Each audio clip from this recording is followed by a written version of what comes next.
Guys, to those of you who are using Apple Watch right now, have you ever wondered how you are able to control your Apple Watch with just a gesture? Or do you ever know that you are able to control your Apple Watch with just a hand gesture? Well, today I'm gonna make a video on how you're going to do that. So if you own an Apple Watch starting from Apple Series 4 and upper, then this video is right for you. So basically what's happening to me right now is that I have my Apple Watch Series 4 with me, and back then it was an accident where I broke my screen and I tried to do the screen replacement by my own. So I end up with the screen is not working anymore. I mean, the touch screen is not working, everything. So I'm unable to control the Apple Watch other than touching the digital crown or the on and off button on the Apple Watch. So I cannot touch the screen is not working, but I can still raise to wake up and see whatever on the screen is, because it's a new screen already changed. The only problem is that the touchscreen is not working. So I'm trying to find out how, but I forgot that Apple also introduced a hand gesture where you are able to control your Apple Watch with just a hand gesture. So based on this, I did it yesterday. I enabled it yesterday and it worked pretty fine. So just because of me experience such a thing, and then I'm thinking it would be better if I could record a video, show you guys how it's work, and even teach you guys how you can do it by your own as well. So if you own an Apple Watch Series 4, just simply go into your Apple Watch app on your iPhone like this, and then you will launch on my watch page, and then you go to accessibility. Down there you will see you need to scroll it down a little bit, and you will see assistive touch. So right here you press on assistive touch, and then you have to toggle on the assistive touch. Normally it's toggling off. If you're seeing this off, which means you haven't yet enabled. So what you do to enable is to just simply toggle it on. It will become like this. So what do you need to set up? Well, based on your experience, based on what you enjoy, based on what you think might be easy for you to do the gesture on Apple Watch. So they introduced two types of gesture. One is a tap, which means you're using your finger and your thumb just to tap each other. One tap, double tap, something like that. And another one is the clench, which means you have to clench your arm, your palm, once or twice to perform any specific function. So in order to set it up, you have to go into hand gesture there. Tap on hand gesture, so back again. You see assistive touch up there, you toggle it on, and you will see inside input, hand gesture, click on that, and then you toggle it on as well. If it is off, just toggle it on.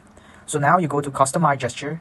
So I have set tap as forward, double tap as backward, clench mean tap, which mean selected, double clench mean to launch notification. So why am I setting up it like this? Because I always care about notification.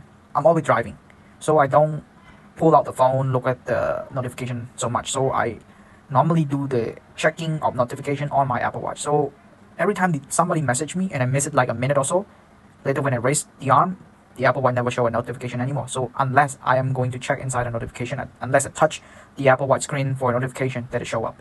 But with hand gesture, I just simply do the double clench.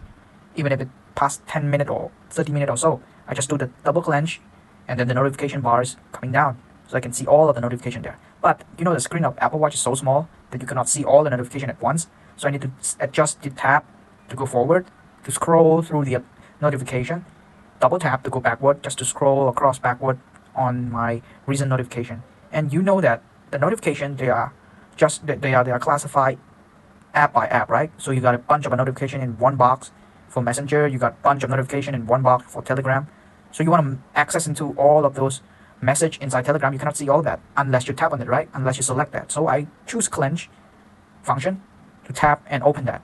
So when I want to check the notification, I do the double clench, the notification bar drop, and then I tap or double tap just to scroll through all the notification, and then I do the clench so that I can see what or a specific message inside each application. So this is how I am able to use the hand gesture on my Apple Watch Series 4 without touching the screen anymore. So instead of explaining you all of this, I also do a quick video footage on how I am controlling the Apple Watch. So hope you understand, hope you are able to learn and understand how to do all of this stuff. So enjoy the video, see how it works, and do it yourself. Try it out. Okay, so let's go. Okay, so right after our setup, we are going to do the demo for you and how you're able to use the hand gesture, to control on your Apple Watch without being touched on the screen. So normally you have your Apple Watch screen off like that. So when you raise it up, it's on again, right? So I have set up the double clench for notification. So once I raise it up and I want to go for notification, just double clench. Now it's in. And then we want to go for forward, we just simply tap like that. Tap double tap is forward, as my setup is double tap for forward, and tap for backward. So again, like this, and now let's tap backward, tap like that. And you want to forward, just double tap, just like that. Tap again, tap again, tap again. No, no more. Double tap, double tap. Okay, so if you want to select onto that, I just clench for one. Okay, and now tap, tap. It's to read. Oh, I want to dismiss. Just clench again. Now I'm dismissed. So double tap. Okay, I want to clear all the history. Just clench. Now clear all history. So this is how you perform a hand gesture on your Apple Watch. So thank you guys for watching and enjoy the video.